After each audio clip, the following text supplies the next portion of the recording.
¿Qué tal amigos? Les habla el Padre Rafael Chávez y aquí estamos de nuevo en su pequeño espacio de meditaciones. Estamos a sábado 25 de octubre, semana 29 del tiempo ordinario. En el nombre del Padre, del Hijo y del Espíritu Santo. Amén. Concédenos, Dios misericordioso, auxilio en nuestra fragilidad, para que quienes celebramos la conmemoración de la Santa Madre de Dios, con la ayuda de su intercesión, nos veamos libres de nuestras culpas. Por nuestro Señor Jesucristo, tu Hijo, que vive y reina contigo en la unidad del Espíritu Santo y es Dios por los siglos de los siglos. Amén.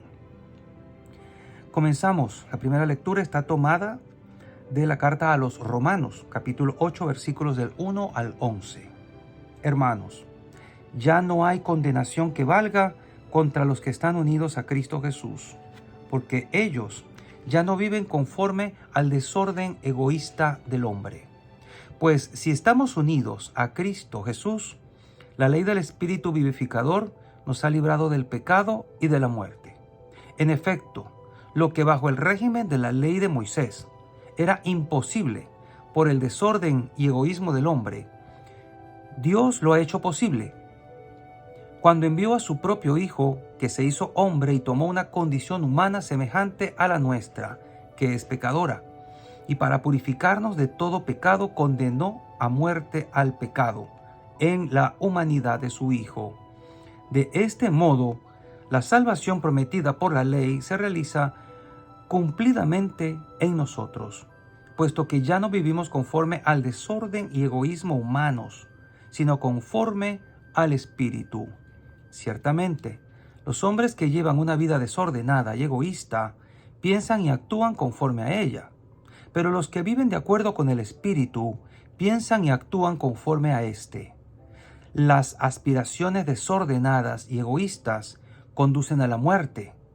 Las aspiraciones conforme al Espíritu conducen a la vida y a la paz. El desorden egoísta del hombre es enemigo de Dios. No se somete ni puede someterse a la voluntad de Dios. Por eso, los que viven en forma desordenada y egoísta no pueden agradar a Dios.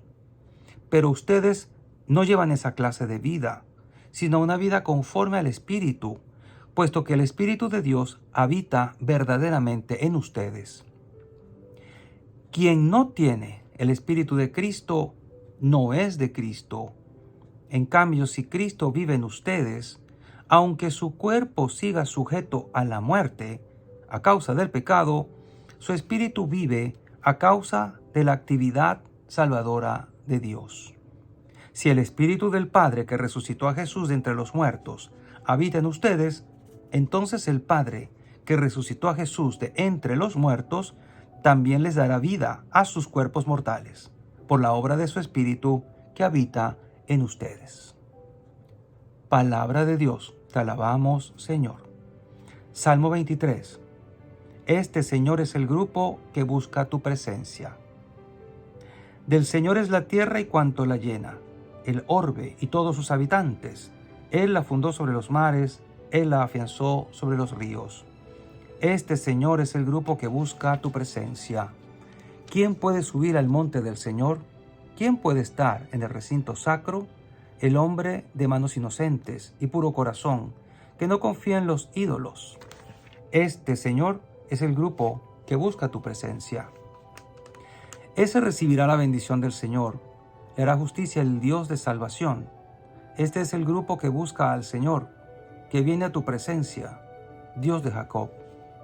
Este, Señor, es el grupo que busca tu presencia. El Evangelio de hoy está tomado de Lucas, capítulo 13, versículos del 1 al 9. En aquel tiempo, algunos hombres fueron a ver a Jesús y le contaron que Pilato había mandado matar a unos galileos mientras estaban ofreciendo sus sacrificios. Jesús les hizo este comentario: ¿piensan ustedes que aquellos galileos, porque les sucedió esto, eran más pecadores que todos los demás galileos? Ciertamente que no. Y si ustedes no se arrepienten, perecerán de manera semejante. Y aquellos 18 que murieron aplastados por la torre de Siloé, ¿Piensan acaso que eran más culpables que todos los demás habitantes de Jerusalén? Ciertamente que no. Y si ustedes no se arrepienten, perecerán de manera semejante. Entonces les dijo esta parábola. Un hombre tenía una higuera plantada en su viñedo.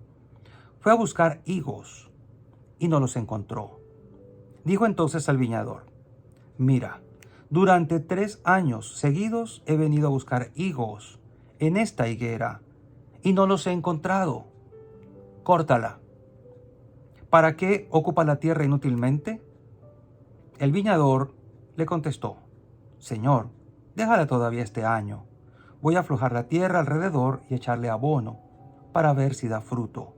Si no, el año que viene la cortaré. Palabra del Señor. Gloria a ti, Señor Jesús. Y bien, hoy tenemos esta larga lectura de la Carta de los Romanos que la conectamos con el Evangelio. Frutos. La Carta de los Romanos nos habla de el desorden egoísta del hombre y cómo el que vive según el Espíritu puede agradar a Dios y no el hombre que vive según la carne, según estos desórdenes y pasiones de la carne. Entonces, hoy el Señor en la lectura del Evangelio nos da esta hermosa parábola de esta higuera que no da fruto. ¿Cuánto fruto bueno nace de tu vida? ¿Te lo has preguntado? Esto debemos preguntárnoslo, y no solamente una vez, sino con frecuencia. Una de las mejores maneras de discernir si estamos cumpliendo la voluntad de Dios es observar el fruto que nace de nuestras vidas. El fruto bueno nace de diversas maneras y se manifiesta de diversas formas. Sin embargo, el fruto que debemos buscar es doble. Primeramente, es el fruto que se encuentra en nuestra propia alma, resultado de una vida de verdadera oración y unión con Dios, puesto que de aquí es donde se puede lograr una sumisión del espíritu por parte de la carne al espíritu. De lo contrario, no se puede. Y en segundo lugar, debemos buscar el fruto que nace de la caridad en nuestras acciones hacia los demás. Cuando examinamos honestamente nuestra alma, ¿qué vemos? ¿O qué ves cuando examinas tu alma? A menudo puedes percibir una especie de guerra interior en la que las pasiones y los apetitos desordenados luchan contra el Espíritu de Dios. Un buen fruto espiritual entonces requiere de purificación interior. Mediante la oración, el ayuno, la lectura espiritual y otras actividades similares, lo que debemos buscar es que el Espíritu de Dios controle o tome control de nuestra naturaleza humana desordenada y reorganice todo nuestro mundo interno, que reorganice todo según la voluntad de Dios. Y aunque todos somos pecadores y todos caeremos en algún momento, debemos trabajar diligentemente para vencer toda acción, deseo y tentación que podamos discernir objetivamente como contraria a la voluntad de Dios. Prohibido echarse a morir o desahuciarse y decir yo no tengo ya remedio, yo soy así y esto será hasta el final. No, todos podemos y debemos trabajar por buscar ese fruto interior de que el Espíritu domine mis pasiones.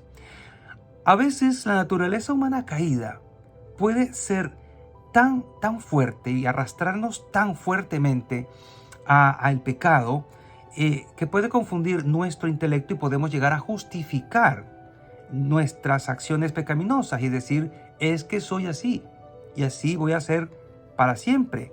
Entonces, esto no debemos permitirlo, pero sí, todas estas inclinaciones al pecado pueden ser muy fuertes y confundirnos.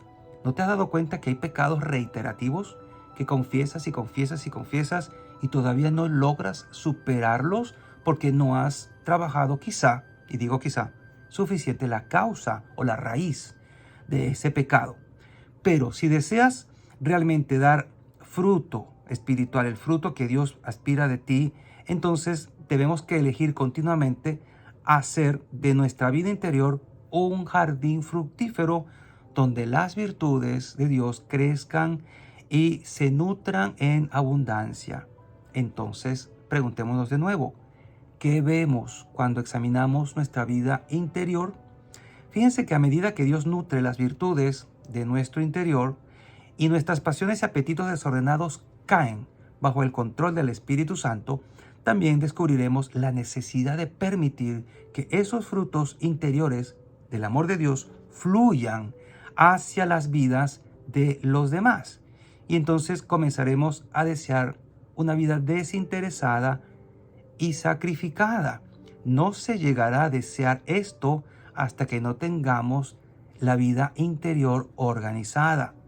Comencemos entonces a desear a poner los demás en primer lugar, y esto sucede solo cuando tu vida interior está ordenada.